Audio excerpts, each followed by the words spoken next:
In 1978, the best darts player on the planet won 3,000 pounds. Today, the world champion takes home 1 million pounds. And the guy who loses in the first round still walks away with more than that original champion ever earned. This isn't just a pay raise. This is the story of how money completely reshaped professional darts, created millionaire athletes out of pub players, and killed an entire organization that couldn't keep up. To understand how far darts has come, you have to see where it started. And it started with almost nothing. The 1978 World Championship, the first official one run by the BDO, had a total prize fund of 6,500 pounds. The winner, Leighton Reese, took home 3,000 pounds, equivalent to maybe 20,000 pounds today. Decent money, but you couldn't build a life on it. These were world-class athletes competing at the highest level, and they were still punching a clock the next morning. Jockey Wilson was working in a factory. Eric Bristow was a laborer. You win the world championship, you get one decent payday, and then you're back at work on Monday. Through the 1980s, prize money grew, but slowly. By 1989, the World Championship prize fund had reached 100,000 pounds total, with the winner getting 24,000 pounds. Better, but still not enough to quit your day job unless you were consistently one of the best players in the world. The BDO had TV deals and sponsors, but they were conservative. They treated darts like a traditional sport. Modest payouts, focus on prestige, no urgency to grow. And for a while, players accepted it. They had no choice. The BDO was the only game in town. And when there's no alternative, there's no pressure to pay people what they're worth. Then came the split. In 1993, the top players broke away from the BDO and formed the PDC. And one of their main goals was simple: pay players what they deserve. The first PDC World Championship in 1994 had a prize fund of 100,000 pounds, matching the BDO. But the difference wasn't the starting point, it was the ambition. The PDC signed a deal with Sky Sports. They marketed darts as entertainment. They focused on filling arenas and creating a product people actually wanted to watch. And as viewership grew, prize money followed. By 1998, the PDC World Championship prize fund was 250,000 pounds. By 2002, it was 500,000 pounds. The BDO was still inching forward. The PDC was sprinting. Meanwhile, the BDO couldn't keep up. Their prize money increased, but slowly. Too slowly. The gap was widening, and every player in the sport could see it. In 2010, the PDC World Championship prize fund hit 1 million pounds for the first time. 1 million pounds for a single darts tournament.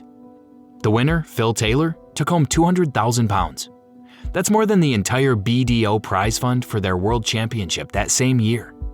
One player earning more than an entire rival organization could offer. This was the moment that proved darts could compete with major sports. And every top player outside the PDC noticed. If you were a BDO player looking at those numbers, you had one question: why am I still here? Raymond van Barneveld had already switched in 2006, but after 2010, the talent drain accelerated. Players wanted the money, and nobody could blame them. Fast forward to today, and the numbers are difficult to comprehend.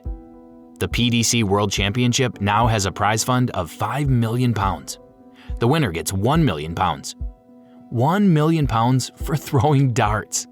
Even losing in the first round earns you 15,000 pounds.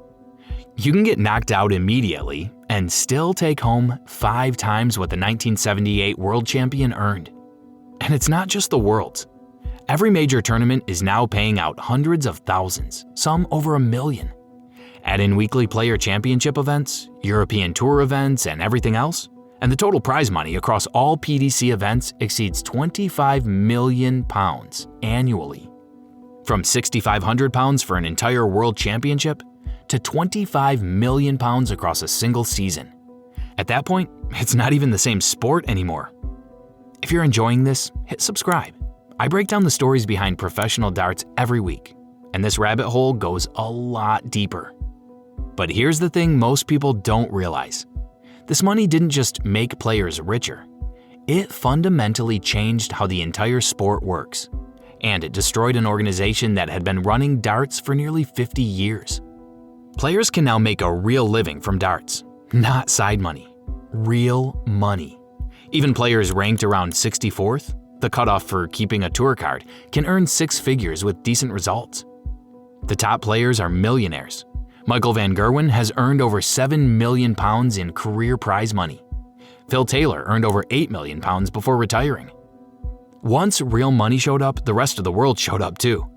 Players from Australia, Japan, Belgium, Poland, countries that never had strong darts cultures, are now competing professionally. Because if you can make millions throwing darts, you're going to take it seriously. More players dedicating themselves full-time means the level has skyrocketed. Averages have gone up. 9-darters are more common. The standard of play is higher than ever because players can afford to practice all day instead of squeezing in an hour after a shift. And when a sport pays out millions, people stop calling it a pub game. Darts attract real sponsors, real media coverage, and fans who would have dismissed it a decade ago. Then there's the pressure. When you're playing for £3,000, it's a nice bonus. When you're playing for £1 million, your hands shake differently. Sports psychology, coaching, professional training, all of that became standard. Players treat darts like a serious career because it finally pays like one. And while the PDC was building all of this, the BDO was dying, slowly. Then, all at once, their prize money couldn't keep up. Their World Championship prize fund peaked at around £300,000, the winner getting maybe £50,000, a fraction of what the PDC was offering for the same title. So players left, then sponsors left, then TV deals fell apart. And with less money coming in, they had even less to offer. Less money means fewer top players. Fewer top players means a worse product. A worse product means fewer sponsors. Fewer sponsors means less money. Round after round, until there was nothing left. In 2020, the BDO collapsed completely. After nearly 50 years, gone. Prize money was the weapon, and the PDC won the war with it. And here's where the prize money stops being about paychecks and starts changing what happens on stage. In the early days, hitting a 9-darter might get you £1,000. Now, during certain tournaments, the rollover jackpot can reach £100,000 or more. In 2014, the prize for a televised 9-darter at the World Championship was £1 million for 9 darts. That kind of money changes decisions mid-match. You're not just playing to win anymore. You're playing for life-changing money. A safer checkout guarantees the leg, but 9 perfect darts could change your entire future. That tension, that gamble, that's what creates moments that go viral. And it only exists because the money got big enough to make perfection worth chasing. So where does it go from here? Up. The PDC keeps expanding globally. TV deals keep getting bigger. Sponsors keep investing. There's talk of breaking into the US market. And if darts can crack America the way it has in Europe, prize funds could double again. In January 2026, Luke Littler became the first player to win a $1 million check in darts history. He's 18 years old. Let that sink in. The WDF still exists, running the amateur and development side of darts. Their World Championship pays out maybe £50,000. The PDC pays out £5 million. A 100x difference. And that gap explains everything about modern professional darts. Prize money didn't just change darts, it saved it. Without the PDC's commitment to paying players properly, this sport would still be a niche pub game with limited appeal. But by treating players like professional athletes and paying them accordingly, they turned darts into a global sport. From £3,000 to £1 million. From factory workers to millionaires. From smoky pubs to sold-out arenas. All because someone decided players deserved to get paid. And the sport never looked back. Now, if you're wondering why those two words still exist, why the PDC and WDF run darts completely differently, and how that original split actually happened, I broke it all down right here. Once you understand the divide, everything about modern darts clicks into place. And it all started with players who refused to be underpaid. If you're not subscribed yet, you know what to do.